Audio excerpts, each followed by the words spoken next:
जैसी नीयत होगी वैसी बरकत होगी, जैसा आप बनाएंगे वैसा इंसान बनेगा, जैसा आप बनना चाहेंगे अल्लाह तबारक ताला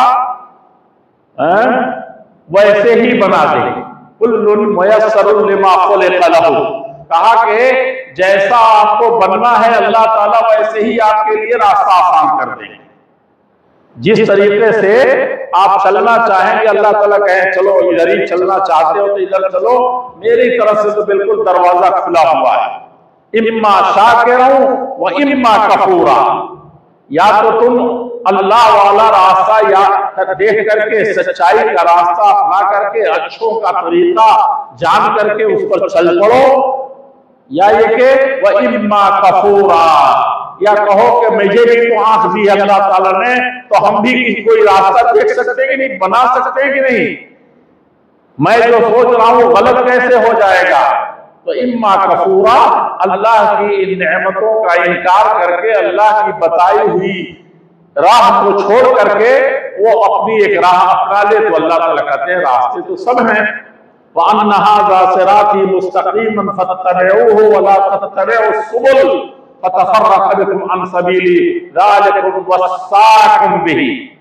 अल्लाह का हुक्म तो यही है, अल्लाह चाहते तो यही है कि अल्लाह तक के सिराते मुस्तकीम जो अल्लाह उसके रसूल ने जो बात बताई है उस पर चलो, उसी में तुम्हारी भलाई है, वही जन्नत का रास्ता है। और जन्नत का रास्ता वही है जो अल्लाह के नबी सल्लल्लाहु अलैहि वसल्लम की सुन्नत आपकी बताई हुई राह है, और अल्लाह जल्ल शानहू का बताया हुआ रास्ता कुरान करीम में है। मसलके सुन्नत पे ऐ साबिक चला जा बेधड़क, अगर जन्नतुल फिरदौस को सीधी गई है ये सड़क, सीधे अगर चलना है कहीं भटकना नहीं है तो आप उस सीधी सड़क को मत भूलिए। और अगर उसके अलावा तो अल्लाह ताला फरमाते हैं कि मेरे सीधे रास्ते के अलावा भी रास्ते हैं बहुत से, हमने छूट दे रखी है। फतफर्रक़ बिकुम अन सबीली, इस सीधे रास्ते को छोड़ करके दाएं बाएं चलोगे तो बहुत से रास्ते तुमको मिल जाएंगे। तुम एक रास्ते के लिए क्यों कह रहे हो, चलना चाहते हो तो तुमको हजारों रास्ते मिल जाएंगे, तुम चलो, लेकिन उसके जिम्मेदार तुम होगे। तरसम बकाबा नरसी ऐ आराबी की रह के तुमी रवि बतुर्किस्तान अस।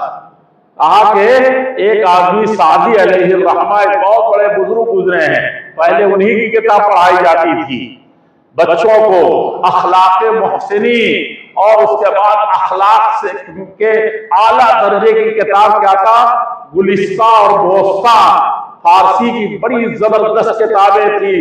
और क्या उसमें हिकमत की बातें हैं आप सोच नहीं सकते। अब सब किससे पारीना हो रहा है, बच्चे वो पढ़ नहीं रहे, हत्ता के मदरसों में भी नहीं पढ़ाया जा रहा है। अब पता नहीं दुनिया के और कौन कौन से निसाब दाखिल किए जा रहे हैं, उसके बड़े असरात मुरतब होते थे। उसमें है कि एक आदमी चला जा रहा था इधर रसिया की तरफ, भागा भागा उधर ही चला जा रहा था, बड़ी मेहनत कर रहा था, लगा कि ये वाकई अपने मंजिल का प्यासा है और रास्ते में कहीं दम नहीं मारेगा जब तक कि ये अपने मंजिल मकसूद तक पहुंच न जाए। जब देखा देखने और जानने वाले ने तो कहा कि तरसम, बहुत मुझे खौफ लायक है, मुझे अंदेशा है, मुझे तो लग रहा है कि तुम जिस रास्ते पर चल पड़े हो, जितनी तेजी मोहब्बत और इखलास और मेहनत से भाग रहे हो, तुम काबा तक पहुंच न सकोगे, क्योंकि ये तो तुर्किस्तान की तरफ तुम चले जा रहे हो। कहां मक्का है और कहां तुम तुर्किस्तान की तरफ जा रहे हो, तो ये कैसे काम चलेगा। तुम जितना इधर भागोगे उतना ही काबा से दूर होते चले जाओ। यही हाल हमारी मेहनतों का है, हमारी चाहतों का है, हमारी उमंगों का है। हम चाहते हैं कि हमारे दिल में ख्वाहिश है, एक उमंग है, एक मंजिल है, तो उस मंजिल की सही राह भी हमको अपनानी पड़ेगी। तो शादी की बात थी, तो उस्ताद कहते हैं कि दुआ पढ़ाते थे, और वो दुआ तो हदीस में कहीं मिलती नहीं, लेकिन उस वक्त ऐसे ही कुछ मसला था। और तब बिल खैर, दुआ है पीछे से कि अल्लाह ताला ये शुरू कर रहा हूं किताब, अलिफ बे शुरू कराते थे या कुरान शुरू कराते थे या कोई भी बिस्मिल्लाह पढ़ाने के बाद कहते थे वतम्मिम बिल खैर, ऐ अल्लाह इसको बहुत खैरियत के साथ, बहुत अच्छाई के साथ इस काम को जो शुरू किया है इसको बहुत अच्छी तरह से हमको पढ़ा देना, इसका खात्मा बेहतर। और रहा आदमी उमंग करता है कि मेरा बेटा कहाँ चला जाए, हमारा बेटा फला स्कूल में हो चला जाए, पैसे भी जमा करता है, सोर्स भी जुटाता है और चाहता है कि वहां तक पहुंचा दे और उस स्कूल तक पहुंच भी जाता है, सोर्स पैसे और बच्चे को तैयार करा करके होमवर्क कराता, लेकिन बाद में बच्चे का हाल कुछ और है और बाप का हाल कुछ और है। बीच में कभी खबर नहीं, वहां सिर्फ अच्छे स्कूल तक पहुंचना कमाल नहीं है, शुरू करा देना, एडमिशन जमा कर देना कमाल नहीं है। कमाल ये है कि उस पर कितनी मेहनत की जा रही है, कितनी तवज्जो सर्व की जा रही है, बच्चा किस तरीके से उस बड़े मकसद को हासिल करने के लिए कितना अपने आप को तैयार पाता है और उसके रखवाली करने वाले कितने करते हैं। ये बहुत बड़ी चीज है। एक छोटा सा पौधा लगाते हैं तो आकर के सुबह शाम देखते हैं, हर वक्त देखते हैं और कीड़े न लग जाएं, जानवर न खा जाए, झाड़ झंकार अगल बगल में उग ना जाए।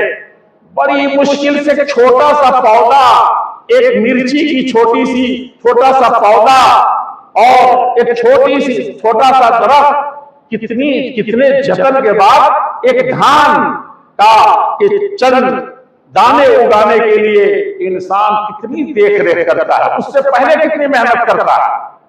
और यहां जब चाहा जैसे चाहा शादी कर लिया, जब चाहा जैसे जिस लड़के को चाहा अपना लिया, जिस लड़की को चाहा अपना लिया। और पहले तो थोड़ा सा भरम बाकी था, लोग इधर उधर देखते भी थे, रिश्ते में आते जाते थे, परखते पहचानते थे, ऊपर नीचे देखते थे। अब तो सिर्फ या तो खूबसूरती नजर आ गई, लड़का मचल गया, कॉलेज में, स्कूल में, गलियों में, सड़कों में आते जाते जहां कहीं भी है, गार्जियन ने दौलत देख ली कि बहुत अच्छी गाड़ी पर चलता है, फौरन मचल गए। कोई एक चीज, खानदान बड़ा ऊंचा था ये देखा ही नहीं और शादी कर दी। अब ये कि इन्नका ला तजनी मिन शौकिल इनब, अरब कहते हैं कि कांटा बो करके तुम चाहोगे कि अंगूर मीठे मीठे खाओ तो क़यामत तक उससे नहीं चलेगा, न तुम खा सकोगे, सिर्फ कांटा चुभता रहेगा। इसी तरीके से तुम इन गलत रास्तों पर चलोगे, गलत इंतखाब करोगे तो ऐसे ही होगा।